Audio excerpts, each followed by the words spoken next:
Nuestro tema hoy, en este subprograma, el Día del Juicio, es el voto. Pero no nada más el voto como el ejercicio ciudadano de llegar a la urna, emitir una opinión, y fíjese usted, una opinión que debería pesar en el ámbito de nuestra vida cotidiana. ¿Será cierto? ¿Será así? Hoy vamos a platicar con dos personajes de esta ciudad que tienen que ver con eso, con la vida democrática, con la idea del ciudadano, pero fundamentalmente con la lucha del valor del voto. Vamos a empezar.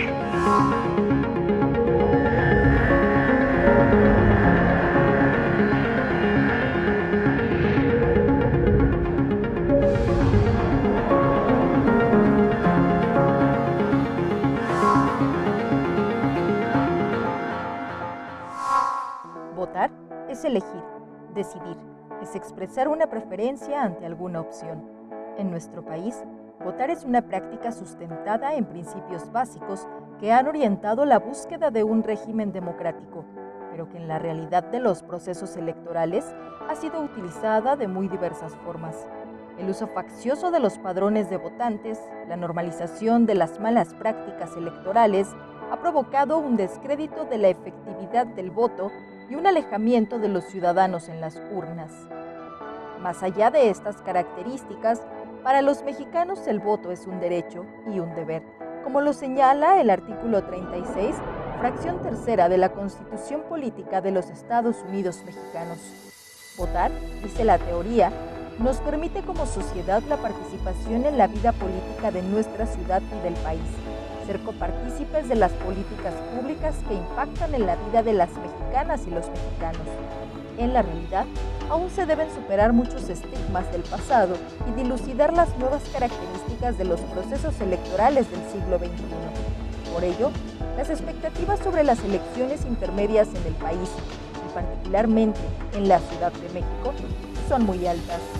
El próximo 6 de junio elegiremos en esta entidad 16 alcaldías, 66 diputaciones locales, un diputado migrante y 160 concejalías.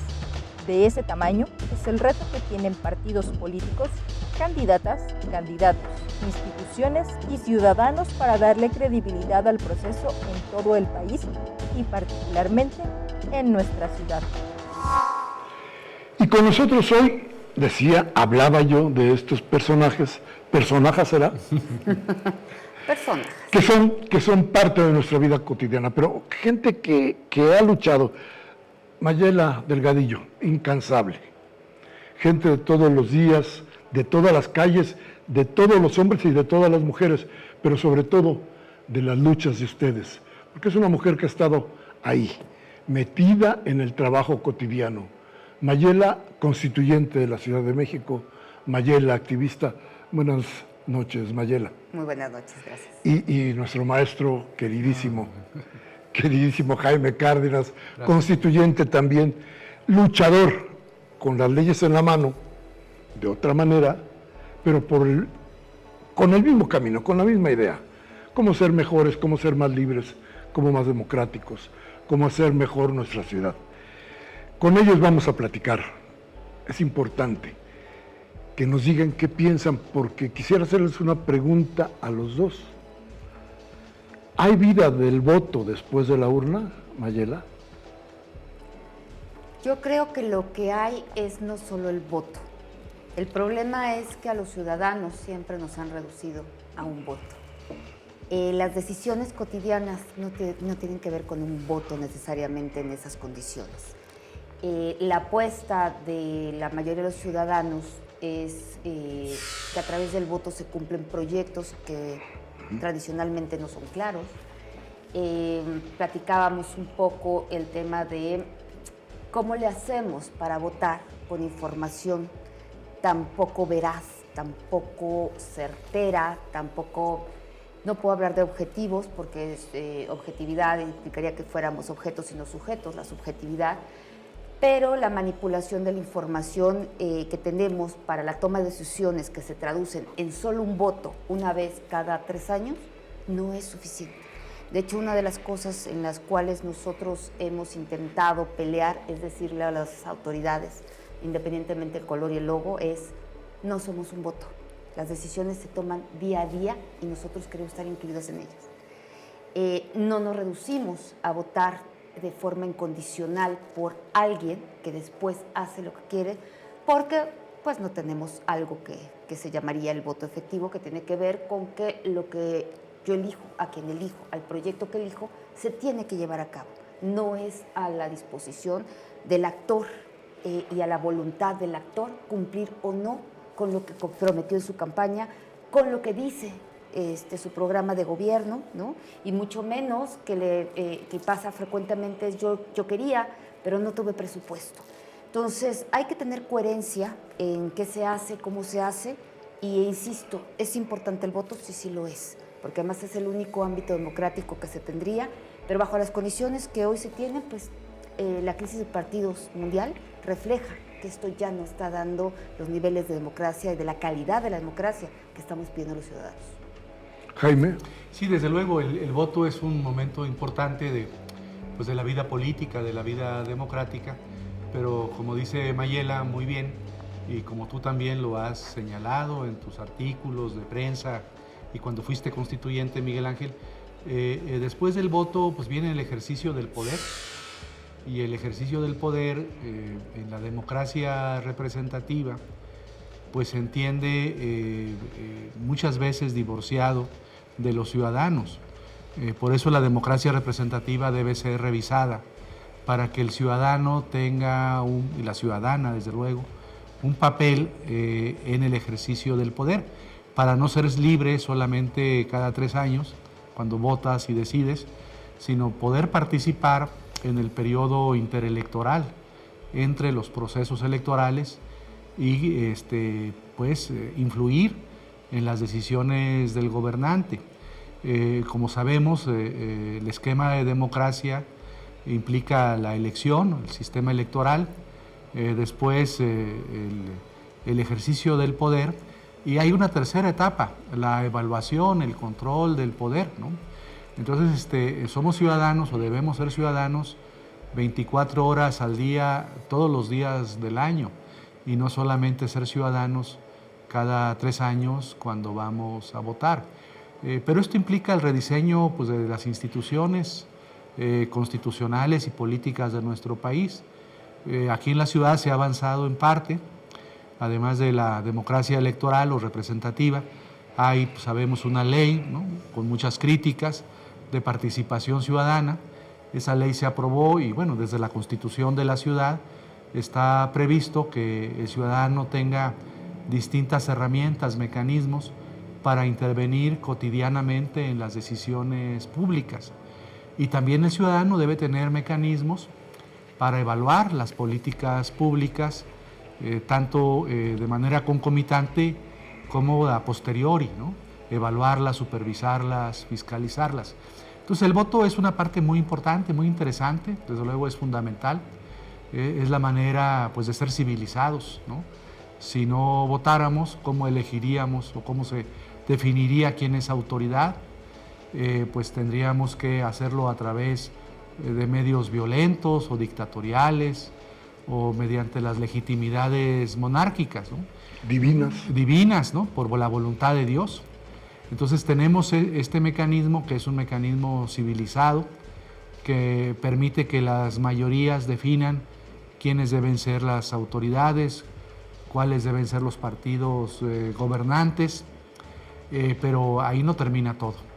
Pensar o reducir la democracia al sistema electoral, pues es minimizar la vida pública y es también no pues concedernos como personas la dignidad que merecemos para pues no divorciarnos del gobernante, estar ahí presentes continuamente, indicándole el camino, orientándolo, contribuyendo en la toma de decisiones y después evaluando toda esa función gubernamental. Así debe ser el mecanismo. Creo son 3 etapas: el voto, el ejercicio del poder y el control del poder. Así debe ser en una democracia. Es verdad que en nuestro país a veces estamos muy lejanos de ese ideal, pero es el ideal por el que tenemos que luchar, ¿no? Y es el ideal porque el que se ha estado luchando, pero a ver, De pronto el voto cuesta cada día más caro, y sobre todo en nuestro país. No solamente por lo que se invierte en las instituciones que tienen que ver con la elección, sino por cómo se compran las voluntades. Pero el asunto aquí es que aún así el voto no trasciende. El voto ya no llega jamás a gobierno. Y eso quiere decir que el ciudadano tiene también un freno, que el ciudadano ya no puede brincar la tapia de estas voluntades contrarias a la democracia si creemos que la democracia es una forma de hacer que las cosas sean mejores, ¿no? ¿Estarían ustedes de acuerdo en que el voto no trasciende al gobierno? Mayela. Sí, comentaba yo hace rato que tiene que ver la calidad de la democracia. Sí. La democracia no es decir todos somos iguales y ya estamos, ¿no? No, la realidad es que no sucede y por eso, a pesar de que hay democracias, hay diferentes, ¿no? No somos Francia, y Francia no es Suecia, ¿no? Ni Finlandia. A mí especialmente me parece que si no empezamos con voluntad política de una visión diferente en donde los ciudadanos sean el verdadero poder, pues esto otra vez la democracia representativa, la parlamentaria incluso, lo que hace es asumir las voluntades sin preguntar a los ciudadanos. Es esta parte del un voto ha llegado a ser el tema de yo te doy a ti la incondicionalidad porque voté por ti, ¿no? Y así no es las reglas de la democracia, pero sí son las reglas de los partidos. Entonces, los partidos, ¿qué tan democráticos son y qué calidad de democracia representan? Si verdaderamente queremos cambiar esto, lo que tienes que hacer es la construcción de ciudadanía, que es un tema que yo peleé y he venido peleando muchísimo en el activismo ciudadano, porque de nada me sirve que tú incluso vayas a votar si tú no sabes qué te propone el candidato, porque además no hay información suficiente, las plataformas no se difunden, los partidos se construyen con eslogans y los candidatos son con marketing político, como si estuviéramos comprando una falda o los mejores zapatos en una tienda. Cuando tú empieces a deconstruir esta forma que empezó a tomar la política para justamente con poquísimos elementos los ciudadanos llevarlos a una urna, y este desconocimiento hace imposible justamente que conozcas tus derechos. Si tú no conoces tus derechos, no los vas a pedir, no los vas a exigir, no los vas a demandar. Entonces, tiene que ver con la calidad de ciudadanía también. A ver, en ese punto, Jaime, entonces quiere decir que se degradó el valor del voto y entonces se degradó también al ciudadano. Sí, hay una degradación ciudadana. Esto que preguntabas, bueno, y el voto nos permite saltar la tapia, el muro, pues no lo saltamos porque primero, como señalas y señalaba Mayela, el voto no se genera necesariamente o no se produce bajo condiciones de libertad o de razonabilidad, ¿no? El voto es comprado, el voto se condiciona, el voto responde a estímulos emocionales, ¿no? El marketing político que existe en las campañas. Entonces el voto primero es un proceso muy, muy imperfecto. ¿Será realmente la voluntad de cada ciudadano? ¿Expresa la voluntad, los deseos, los anhelos de cada ciudadano, de cada ciudadana? Difícilmente. Y una vez que el ciudadano vota, pues al parecer da un cheque en blanco. Y el gobernante con ese cheque en blanco hace lo que quiere. Hace lo que quiere y no le rinde cuentas al votante. Entonces ahí es donde debemos perfeccionar los instrumentos democráticos de participación para que el gobernante le rinda cuentas al gobernado, para que no se dé este divorcio permanente entre gobernante y gobernado. Creo que la debilidad mayor de la democracia representativa es ese, aunque la democracia representativa funcionara bien, aunque no hubiera compra y coacción del voto, aunque se votara sin emoción, sino se votara razonablemente y con libertad, aún así, como le damos un cheque en blanco al gobernante, ya después no hay mecanismos suficientes o adecuados o plenos para exigirle rendición de cuentas o decirle, oye, tú debes decidir así, debes votar así. Ese tipo de mecanismos no existen en el sistema constitucional y político mexicano, no existen. Perdóname, ¿cómo atar al gobernante al hecho de gobierno, al voto? Yo creo que con esto vamos a continuar después de un corte.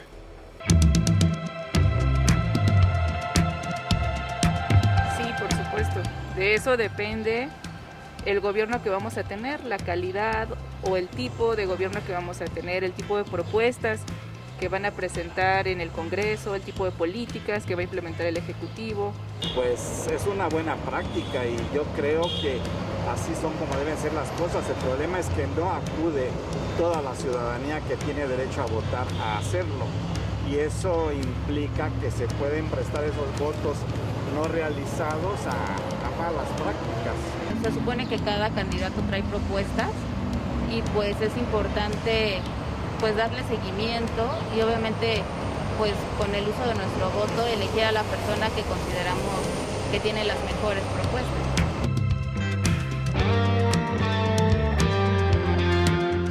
No, por el que más me convence, la verdad es que incluso cuando van los evito. Definitivamente voto por el que a mi juicio presenta las mejores propuestas. Yo creo que es muy importante que los candidatos se acerquen a la gente y hagan campaña. Sin embargo, no todos saben hacer buenas campañas y es muy importante que los ciudadanos, las ciudadanas, pongamos atención en lo que nos dicen, en lo que están proponiendo y en si es posible lo que nos están planteando, porque algunos prometen muchas cosas que son irrealizables o que están fuera de su ámbito de competencia. Sin embargo, es algo que no van a poder realizar, no solo porque no solo depende de ellos, sino porque ni siquiera está dentro de sus atribuciones. La mayor o menor participación ciudadana en los procesos electorales responden a muchos vaivenes y condiciones. El ejemplo más cercano que se tiene en el país es la elección de 2018.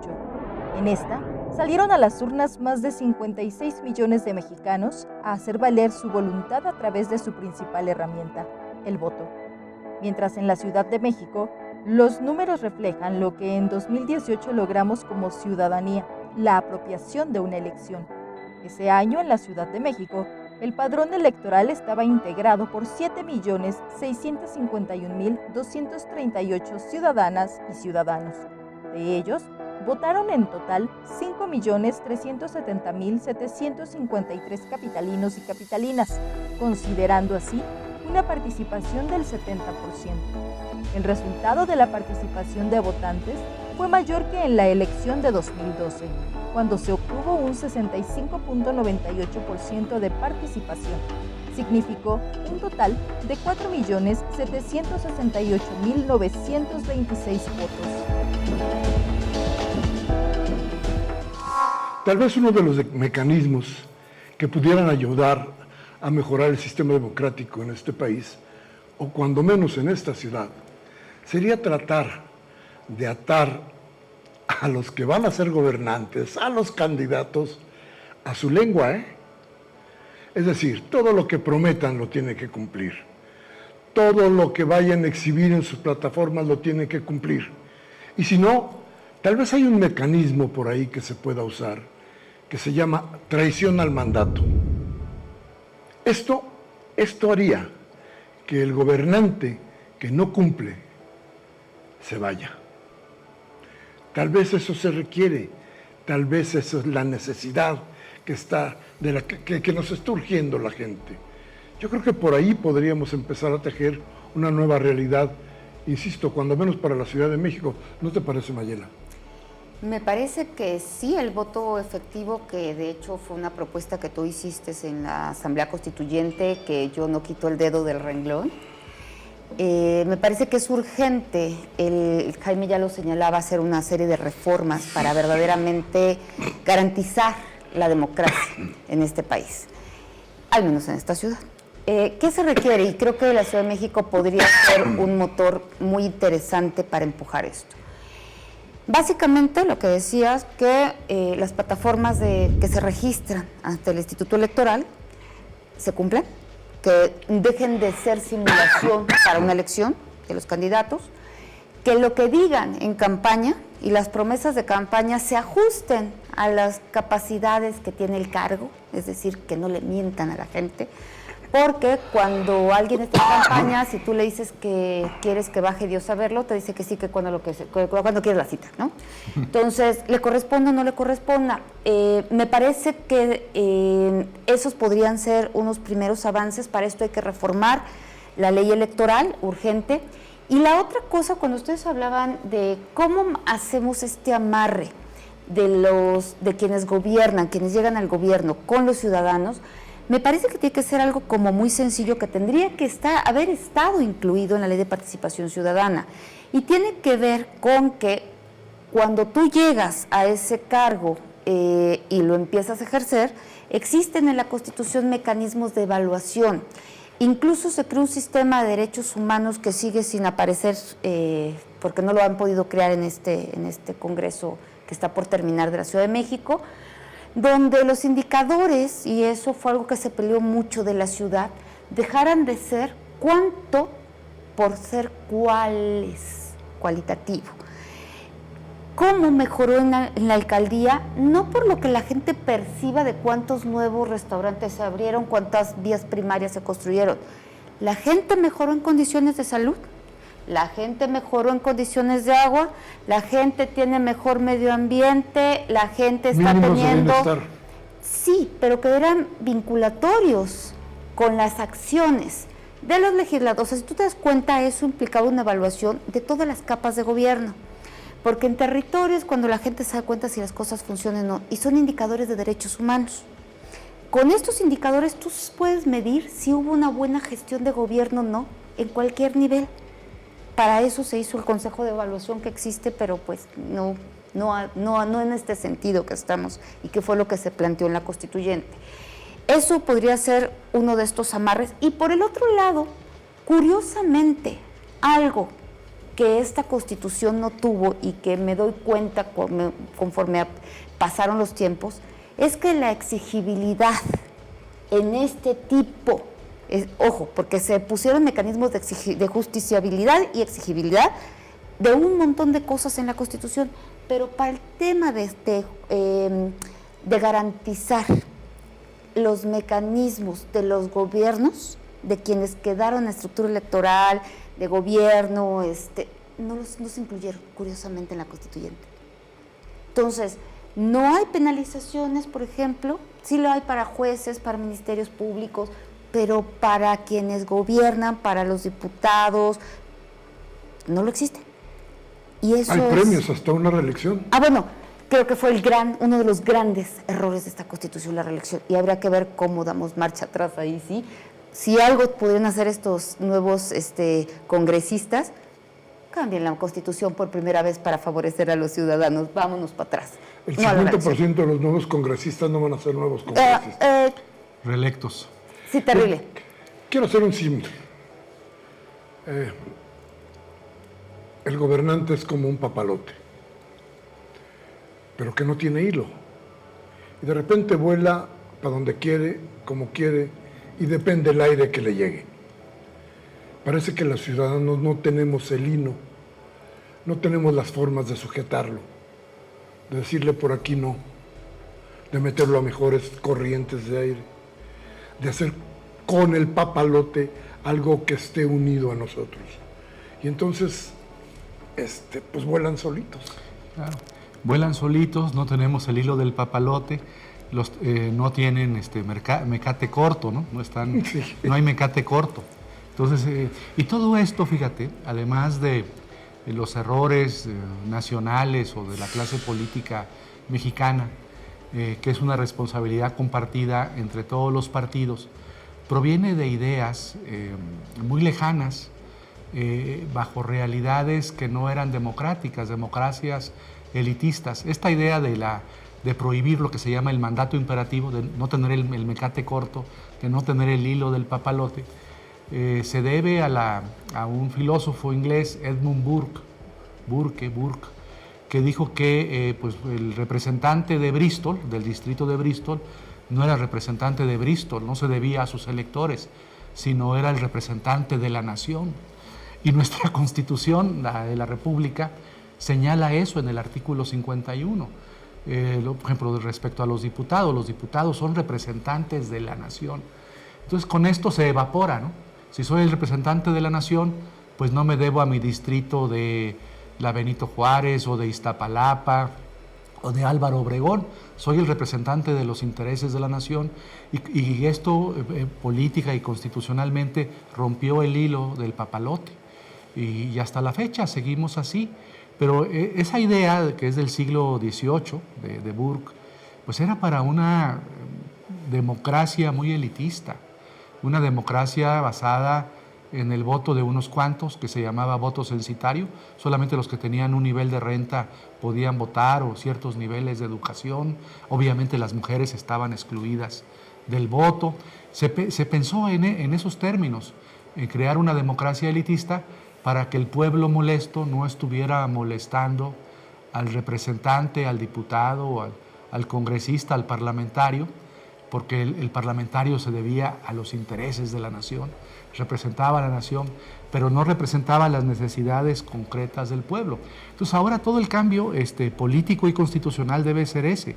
O sea, usted no se debe, bueno, sí, se debe a la nación, qué bueno, pero debe cumplir primero con las necesidades, las exigencias, los requerimientos, las demandas de su distrito, de su alcaldía, de su circunscripción electoral. Entonces hay que volver a eso, hay que romper con esa noción que prohíbe el mandato imperativo, y lo que tenemos que hacer, tú le llamas voto efectivo, es volver al mandato imperativo. No, sí está vinculado, está vinculado a la nación, pero primero está vinculado a sus electores inmediatos. Es como cuando tienes obligaciones en la familia. Oiga, usted tiene obligaciones con el pueblo de México, pues sí, como buen ciudadano que soy, pago impuestos, en fin, pero sus primeras obligaciones son con sus hijos, con su pareja. Usted debe pagar la pensión alimenticia. Así debe ser el gobernante, el diputado, la diputada, el alcalde, la alcaldesa, la jefa de gobierno, el jefe de gobierno. O sea, deberse en primer lugar, en principio, a sus electores inmediatos. Y después pensar en los intereses de la nación y en los intereses, pues, del orbe entero, ¿no? Pero primero son los electores que están en el barrio, que están en la colonia, que están en la cuadra. A esa gente hay que responderle. Y eso es lo que se ha perdido en el esquema de democracia representativa tradicional. Tú decías, ¿cómo cambiar eso? Bueno, pues una es incorporando la obligación con responsabilidades a aquel legislador o aquel gobernante que no cumple sus promesas de campaña. Eso debería meritar, pues, revocación de mandato, tal vez algún tipo de responsabilidad administrativa o hasta penal. Debemos obligarlos a que cumplan con las plataformas electorales. Debemos cambiar las leyes de transparencia, ¿no? Pues para poder participar necesitas saber qué es lo que están haciendo. Y cada vez la transparencia sirve para opacar más la vida pública. Debemos cambiar esa ley de participación ciudadana para que los ciudadanos tengan más mecanismos cotidianamente de intervención en los asuntos públicos. Hacer realidad aquello que decía otro filósofo francés, Renan, ¿no? Cuando le preguntaban, ¿y qué es la nación? Y contestaba Renan, es el plebiscito de todos los días. Todos los días hay que estar votando. Todos los días hay que estar participando, exigiendo, evaluando, fiscalizando, controlando a los gobernantes. Pero nos falta mucho para ese grado. Sí, porque hay que cambiar toda una forma de ver la política. ¿A qué me refiero con esto? A mí me preocuparía un poco, coincidiendo con Jaime y contigo, es pensar que el representante es el responsable de un territorio y de la gente, los ciudadanos, en este esquema que maneja Jaime. No. De hecho, la ley de participación ciudadana, tal como medio se discutió, y al menos la propuesta que tenía este grupo de vecinos con el cual yo participo, era irnos a asambleas donde los votos no existieran. Por ejemplo, que las decisiones en los territorios, en los ámbitos territoriales, que sí te permiten el tema colectivo, asambleario, dejar de lado este blanco y negro, te gano, ganas, ¿no? Por la discusión, esta ágora pública, en donde de hecho eso queda en la Constitución, la Asamblea Ciudadana es el máximo órgano de decisión en el territorio, tal cual. Y no pudieron brincarse esa parte, y lo que ya no supieron cómo resolver era esta ágora que se había planteado y que habíamos planteado varios, porque no lo entienden. Pensar que la democracia sigue siendo prioritariamente el voto es un error. Las decisiones y el cambio, el ejercicio de gobierno, tiene que ser con los ciudadanos. Tiene que haber la participación de los ciudadanos en las decisiones y en el actuar y en la elaboración de los proyectos. Por eso yo insistí siempre tanto en que la forma de desarrollar los proyectos en esta ciudad tenía que partir desde el diagnóstico hecho con los ciudadanos, porque hoy tenemos diagnósticos hechos desde estructuras de poder. Entonces partimos mal de lo que se está haciendo. Entonces, ¿qué es prioritario para la gente? Pregúntale a la gente. No tomes, a lo mejor para ti te parece una gran idea, y voy a poner un tema, las ciclovías. Están llenando, sin razón alguna de movilidad, un proyecto de movilidad integral, de ciclovías, acortando los carriles, que cuando esta ciudad, como parece que ya estamos, la gente entiende que es verde, es un embotellamiento por todos lados con una contaminación. O sea, ¿por qué no le preguntas a la gente cómo se quiere mover? Tienes un proyecto, lo aterrizas con la población que vas a impactar, y a partir de eso generas el proyecto que la gente quiere. Decidir desde y con la gente. Eso es ser política, y ahí implicaría una política diferente, hablamos, ¿no? Donde la democracia directa es tu pilar de la democracia representativa. Hoy lo único que tienes es la democracia representativa, porque esto les permite a los demás decidir sin consultar, lo que estaba señalando Jaime. Ahí es donde tenemos que hacer las reformas que amarren, que hagan justicia y exigible para la población. El que si tú no tomas las decisiones con tu población, eso no va. Como mencionabas, traición al mandato. Fíjate que cuando pienso para regresar a la cuestión del papalote, luego resulta que ponemos a volar al papalote más bonito, no al que mejor vuela. Nuestro ejemplo más cercano es, hicimos una telenovela de nuestra política. Al señor que le gustaba a las señoras lo pusimos de presidente, y a la señora que le gustaba a los señores de primera dama. Ahí se acabó la política. ¿Esa distorsión nos está pegando todavía? ¿Estamos metidos en esa distorsión, Jaime? Yo creo que sí, porque seguimos eligiendo, o los partidos proponen, y también los ciudadanos que respaldamos con el voto, pues a gobernantes que no los evaluamos adecuadamente, ¿no? El ejemplo que das de Peña Nieto y de la señora Angélica Rivera, pues es eso. Fue un invento, una mascarada. Hoy sabemos que hasta ese matrimonio fue arreglado, en fin, todo fue preparado, financiado por una televisora, ella con un contrato con la televisora. En fin, fue un esquema artificial, apelando a las emociones, a los sentimientos de las personas. Eso es lo que no puede ser, ¿no? Eso es lo que no puede ser. Debiera existir un examen más riguroso, los procesos de elección de candidatos al interior de los partidos. Ahí hay un tema, ¿no? Y cualquier persona puede ser candidato en un partido. Bueno, es un derecho humano, es un derecho político, pero no hay evaluación. No hay evaluación en los partidos sobre las candidaturas. Hay grupos que se apoderan, ¿no? Eso es el otro gran tema de la falta de democracia interna en los partidos, que se apoderan de las estructuras de los partidos y apoyan a algunos perfiles, aunque esos perfiles sean impresentables. No es el mejor papalote, no es el papalote que mejor vuele, sino escogemos cualquier papalote, con tal de que sea bonito, vistoso, atractivo, o a veces sin escogerlo por bonito, simplemente porque lo presentan y tenemos que escoger a alguno de los papalotes. Entonces, creo que ahí hay, esto es la revisión de toda la estructura constitucional, revisar la vida interna de los partidos. Hace poco estuve en un programa en Zoom en donde me preguntaban, o la gente muy enojada de algún partido, oye, ¿y por qué en tal estado proponen a tal o cual de candidatos si ese señor antes era o esa señora era de este otro partido y no tomaron en cuenta sus antecedentes negativos? Y cuando vas a revisar los estatutos, los documentos básicos de los partidos, pues te encuentras que esos estatutos pues no permiten o no establecen los procedimientos democráticos que permitan esa evaluación de las personas que aspiran a ser candidatos. Entonces también ahí hay un problema. Tenemos que poner foco en la vida interna de los partidos para que sean democráticos, como también debemos poner foco en otro tipo de asociaciones, por ejemplo los sindicatos, ¿no?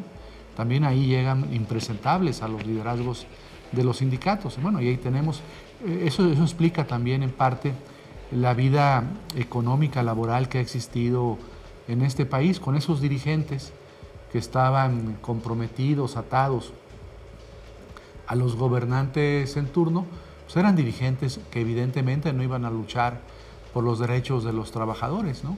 Eran dirigentes que estaban ahí para proteger los intereses gubernamentales y ellos por su parte enriquecerse. Entonces sí es importante, es lo que lo señalaba muy bien Mayela, requerimos de un proceso integral de democratización, no solamente en las instituciones políticas, sino en las propias organizaciones ciudadanas, sindicatos, partidos, para escoger el mejor papalote, para escoger los mejores papalotes y no los peores. Bien, pues creo que nos queda claro que hay que participar para avanzar. Sí. No hay remedio, pero vamos a seguir hablando de esto después de un breve corte.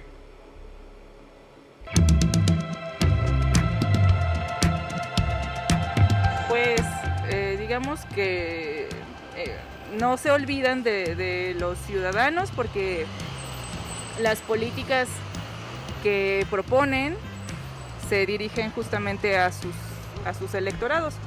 Pero en México esa lógica no es tan fuerte, porque hasta hace muy poco contamos con regulación de reelección y sin embargo es importante reconocer que algunos tienen sus espacios en sus distritos donde hacen gestoría para los ciudadanos y para continuar en contacto con ellos para saber qué políticas pueden proponer.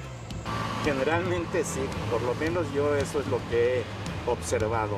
No me he dado cuenta en mi alcaldía, por ejemplo, que haya trabajo realmente de parte de estas personas electas. Es importante que lo cumplan, y si no lo cumplieran, sí sería importante que se les pudiera pues pedir quitar ese mandato.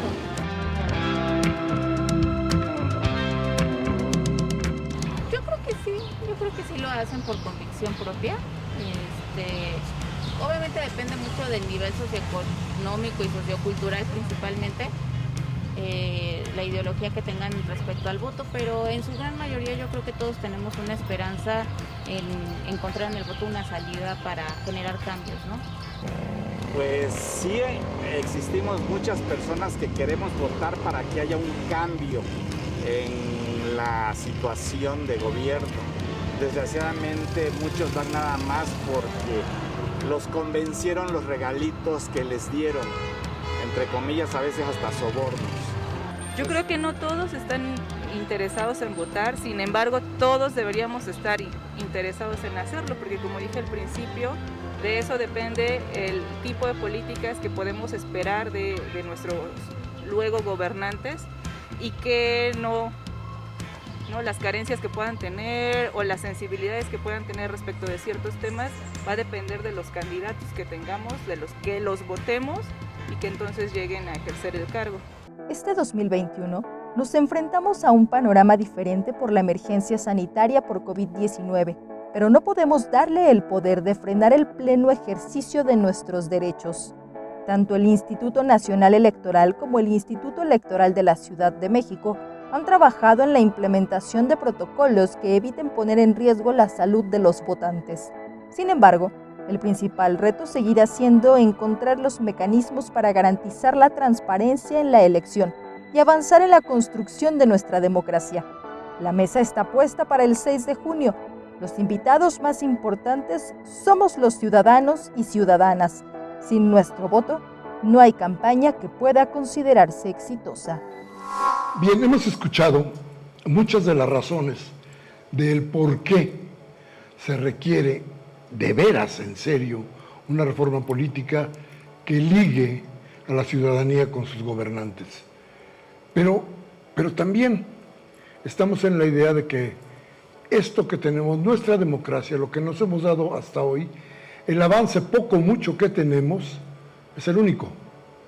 Ir a votar, el ejercicio del voto nos puede salvar. Tenemos que hacerlo para seguir avanzando. Mayela. Es un paso, ya les decías tú. Es lo que hemos ganado y es lo que tenemos hoy, que no podemos perder. Sí, pero eso no puede seguir siendo lo único que debe de hacer la ciudadanía. ¿Qué tiene que hacer? Lo hemos platicado. Intervenir en la vida pública, empujar iniciativas. Sé que todos estamos sumamente agobiados, pero a tu símil de papalote yo quisiera hacer otro símil. Si la gente que nos ve tuviera una empresa, fueran los dueños, los socios, contratan a un gerente, ¿no?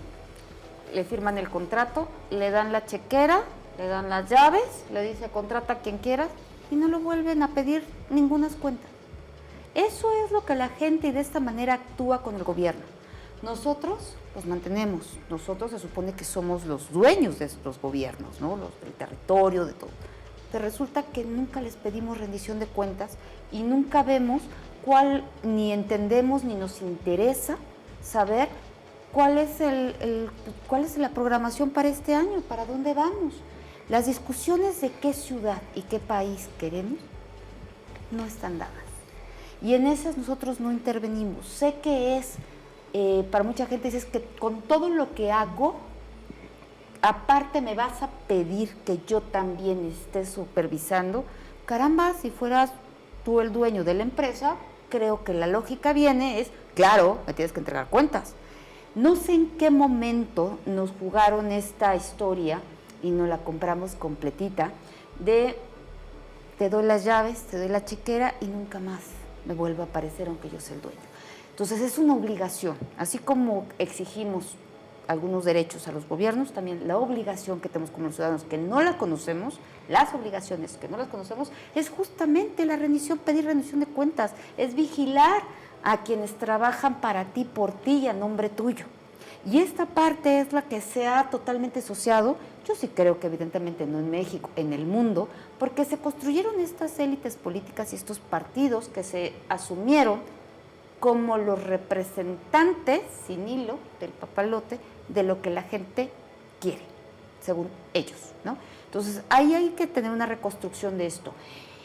Y algo que también voy a meter a discusión, y lo metimos en la constituyente, fue, si queremos verdaderamente que el voto tenga valor, pero al mismo tiempo que no tenga el valor de compra, de negociación, ¿no? Yo lo que diría, y se planteó, es, hagamos el voto obligatorio. Y con eso, finalmente, pues, hay muchas estructuras que negocian con la compra-venta, sobre todo en comunidades, gente, pues, les rompes un esquema por un lado, y por el otro, pues, también lo que habría que plantearnos para ir haciendo estas posibilidades de cambio es, por supuesto, no pierdo lo que tengo, pero cómo voy afinando lo nuevo que quiero. ¿Cómo vamos caminando? Y ese cómo vamos caminando pasa, ya lo han mencionado ustedes dos, por una reestructura de un montón de leyes, algunas, 5 a lo mejor, pero por estas leyes son suficientemente importantes como para plantearle a la gente por qué vale la pena la democracia representativa. Empezar a decirle a la gente, sí puedes, y a lo mejor vamos a tener que unos añitos que pelear esta historia de decir, mandar obedeciendo, y los partidos políticos no pueden seguir siendo estos órganos autónomos donde nadie se mete, donde los ciudadanos no podemos intervenir. Es cierto, las vidas internas, las plataformas y eso, pues son pues proyectos de gobierno, de proyectos de país que se tienen, incluso de localidades, pero tienen que cumplirse y tiene que haber mecanismos en la ley electoral que diga, si tu candidato se convierte en representante, no puede ir en contra de tu plataforma del partido. Si uno de ellos vota en contra de lo que expresamente está en tu plataforma de partido, queda inmediatamente fuera, porque no pueden seguirnos engañando, diciéndonos que van por una causa y de repente ves que apoyan la contraria. O sea, ¿por quién voté? ¿Para qué voté? Si nosotros queremos seguir fortaleciendo esta democracia, es urgente que la gente vea que su voto tiene utilidad, que se respeta. Y yo creo que aquí tenemos un trabajo que hacer como ciudadanos que estamos involucrados para cambiar esto. ¿Cómo vamos a ir a las urnas? Yo creo que, bueno, más allá de todo lo que hemos dicho, de las imperfecciones del sistema democrático, constitucional, sí es importante pues utilizar lo que tenemos. Y hoy lo que tenemos son algunos instrumentos de participación, tenemos el voto, tenemos algún tipo de mecanismos judiciales para, por la vía judicial, exigir algunos derechos. Todos esos mecanismos que existen actualmente, a pesar de que son imperfectos, deben ser, como se dice ahora en la jerga jurídica, maximizados, utilizados, optimizados por las ciudadanas, por los ciudadanos. Y por eso hay que aprovechar el tema del voto. No podemos ser indiferentes ante pues, el contexto político de nuestro país y de la ciudad. Y bueno, hay que invitar a las ciudadanas y a los ciudadanos a votar, ¿no? Por el partido, por el candidato, la candidata de su preferencia. Pero sí hay que votar porque no da lo mismo un proyecto que otro. Aunque a veces parece que todos los políticos son iguales y todos los partidos son iguales, sí hay diferencias. No es lo mismo votar, no voy a dar nombres porque no estamos estaría prohibido, estamos en etapa electoral, pero no es lo mismo votar por determinados partidos que defienden pues, puntos de vista a favor de las oligarquías económicas, que votar por otros partidos que se colocan, aunque a veces traicionan al pueblo, pero que se colocan al menos retóricamente a favor de las demandas del pueblo, de la sociedad. Entonces, es muy importante votar, participar, acudir a las urnas el 6 de junio y una vez que hayamos votado el 6 de junio próximo, exigir a ese gobernante o a esa autoridad que cumpla con las promesas de campaña, que cumpla con las plataformas electorales, exigir rendición de cuentas, exigir cambios legislativos, jurídicos, institucionales, servicios públicos, cumplimiento, satisfacción de derechos humanos que satisfagan necesidades básicas de todas las personas. Pero desde luego no podemos ser indiferentes. Si somos indiferentes, no solamente perdemos el control del papalote, sino el papalote vuela y lo perdemos. Entonces, para no perder el papalote del todo, para tener por lo menos alguna referencia del papalote, tenemos que ir a votar, porque si no vamos a votar, nos debemos olvidar del papalote. Y entonces los que están en el papalote, los que controlan el color del papalote, las características del papalote, esos van a hacer lo que sea con nuestra ciudad, con nuestro país. Si no votamos, bueno, pues les estamos diciendo, hagan lo que quieran. Esto que decía Mayela, te doy la chequera, te doy las llaves de la casa y tú haces lo que quieras con ella. No, hay que tenerlos más o menos supervisados, más o menos vigilados, hay que darle seguimiento para no perder del todo al papalote. Entonces, por eso hay que votar, para no perder el papalote. Eso es. A ver, Mayela, y cuando llegue el momento, pues, el día del juicio lo hemos llamado aquí, votar por la idea o votar por el hombre o la mujer que representa supuestamente al partido. ¿Cómo dilucidar? Pregunta altamente difícil de contestar. Yo creo que lo primero que tienes que hacer, si de verdad quieres hacer ese cambio, lo que dice Jaime tiene toda la razón. A pesar de que de pronto pareciese que son más iguales que diferentes, la realidad es que hay matices, ¿no? Y esos matices en estas coyunturas son importantes para soportar proyectos personales, sea el que sea, que cada quien tenga. Entonces sí es importante defender lo ganado. El voto fue un triunfo de muchísimas luchas a nivel mundial y de las mujeres más, ¿no? Entonces eso no lo podemos perder. Con todas las deficiencias que tiene eso, hay que ejercerlo. ¿Y cómo votar? Yo creo que en este momento va a ser un voto diferenciado. Cada quien va a tener que justificarse con los argumentos que pueda, ya sea a través del partido, a través del personaje, pensando justamente más en los matices que en lo que representan los partidos y los personajes. Por eso decía yo, sí, es importante, hay que ir a votar, hay que seguir avanzando en los derechos, pero lo más importante es seguir avanzando en los derechos. Si la gente quiere mantener mínimamente lo que hay que mantener el papalote. Y luego, algo urgente también que hay que hacer son modificaciones a la ley de educación para poder incorporar conocimientos básicos sobre las leyes, derechos, obligaciones, construcción de ciudadanía, regresar a educación cívica, ¿no? Estas cosas que se fueron en los últimos, sobre todo 2 o 3 sexenios atrás, se fueron borrando de nuestra historia, incluso la propia historia. Hay que volver a reintegrar, porque tú no puedes construir ciudadanos si desde la educación no los planteas con una forma diferente. Y para esto se requiere una concepción diferente de gobierno y de forma de gobernar. Vayamos construyendo. Vota por la razón que quieras, pero es importante que lo hagas. Y mientras tanto hay que seguir pensando en cómo construimos la democracia que queremos, que nos merecemos. ¿El partido, el candidato, la candidata? Las dos cosas. Si estuviera aquí un político, yo en este momento no soy político, contestaría que lo primero es el proyecto, ¿no? Es la idea, el proyecto, el partido. Pero ambas cosas son bien importantes. Sin hacer argumento o falacia domine, pues como por ejemplo alguien que promueve determinado proyecto de nación, valores, principios, dice yo postulo, por ejemplo, voy a poner un ejemplo abstracto, postulo la libertad de empresa, la competencia económica. Y resulta que es el candidato o la candidata pues un anarquista o un socialista.